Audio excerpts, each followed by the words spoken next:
বাঁশখালী কানকানাবাদ ইউনিয়নে অসহায় পরিবারের মাঝে ইফতার সামগ্রী বিতরণ। বিস্তারিত দেখুন প্রতিনিধি মোহাম্মদ মিশকাতের প্রতিবেদনে।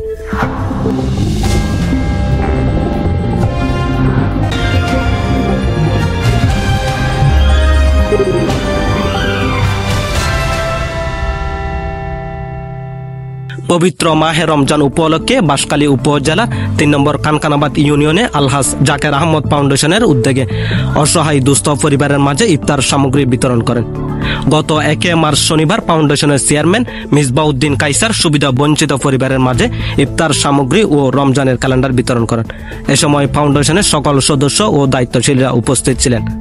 উক্ত দিনে মনোয়ারা বেগম সড়কে সদ্য নির্মিত কালভার্ট এবং নেসিয়া পুকুর পাড়ের পূর্ব পাশে সংস্কারকৃত কালভার্টের উদ্বোধন করা হয়।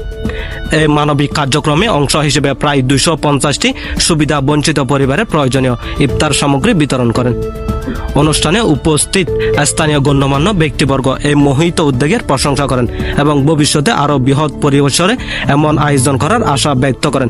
তারা বলেন, এই ধরনের কার্যক্রম সমাজের অসহায় দুস্থ মানুষের জন্য বিশেষ সহায়তা এনে দেয় এবং মানবিক মূল্যবোধ জাগ্রত করে।